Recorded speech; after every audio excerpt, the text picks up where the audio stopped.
What's going on, guys? Kevin here from thesportsgeek.com, and in this video, I'm going to go over my DraftKings Barclays picks. Before we move on to the Barclays picks, let's take a look back at the Wyndham Championship from last week.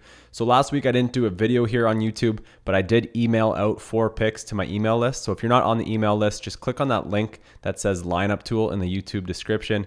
That will get you on my email list. Sometimes I email out the picks if I don't have time to do a video. So I did that last week. I gave out 4 picks and we had a little bit of mixed results, as you can see here. Tyrell Hatton and Ches Reavie both missed the cut. But then I had 2 other picks, Kevin Na and Billy Horschel, who were pretty cheap on DraftKings, and they finished tied for 10th for Na and tied for 5th for Horschel. They both put up pretty good DraftKings scores. So mixed results there. I had an okay week at DraftKings, nothing special. I had a couple too many missed cuts from some of my core players.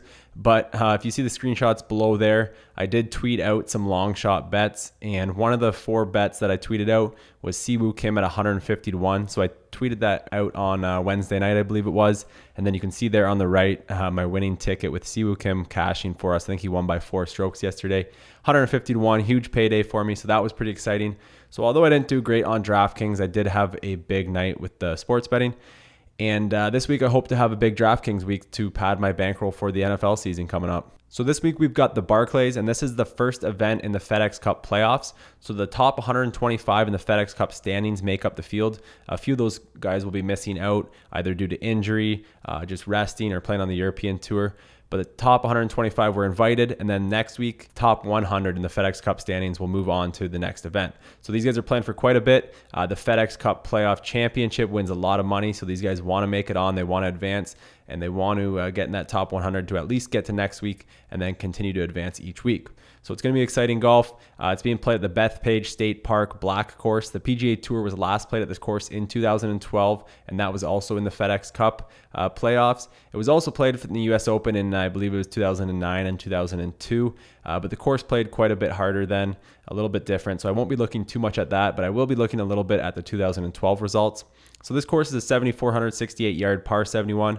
Pretty long course. We're going to be focusing on most of the same stuff I do each week: strokes gained, tee to green, and putting, driving, distance, par 5 scoring, birdie or better percentage. I'm going to throw in some scrambling there because the greens are pretty tough to hit. And then we're also going to be looking at recent form.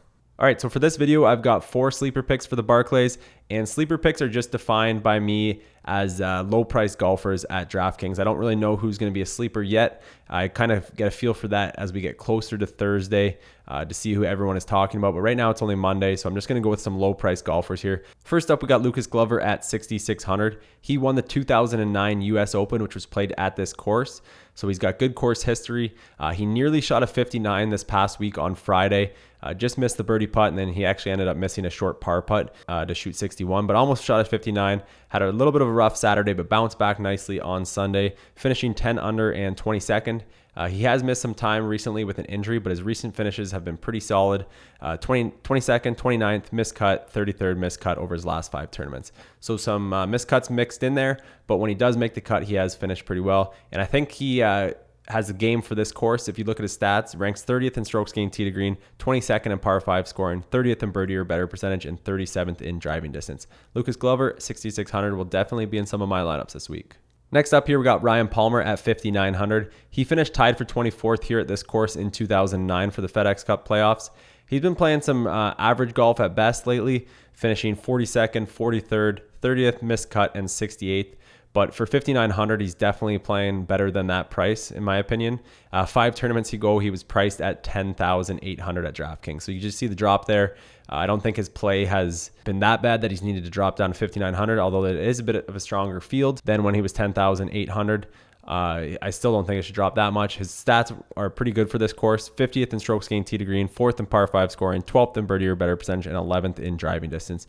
So although he hasn't been playing stellar golf lately, he hasn't been playing too bad, and I like his stats for this course. So 5,900, Ryan Palmer seems like a solid pick this week.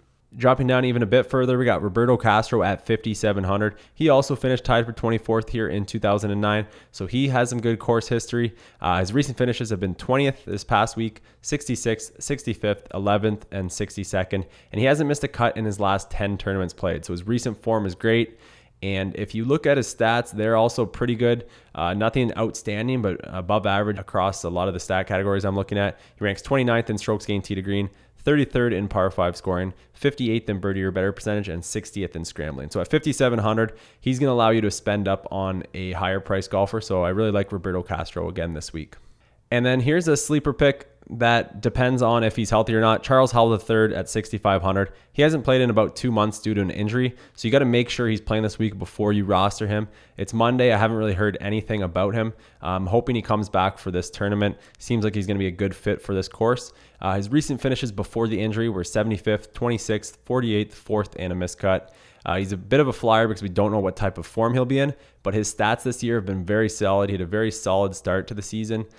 Kind of fell apart a little bit towards the end before his injury, but overall great 2016 season. He ranks 41st in strokes gained tee to green, 6th in par 5 scoring, 28th in birdie or better percentage, 18th in driving distance, and 39th in scrambling. So Charles Howell's the third. If he is in the tournament at 6,500, I think he's underpriced. Just depends on what kind of form he is. So he's more of a GPP play for sure. I wouldn't be throwing him in cash games, but I really like him at 6,500. All right, guys, if you like this video, please do me a favor and hit that like or thumbs up button on YouTube. Helps support the channel, helps me get my videos viewed by more people, and also shows me that you guys are enjoying these videos so I know to keep doing them. So hit that like or thumbs up button, really appreciate it. And good luck in your contest this week. Hope you make some money. Cheers.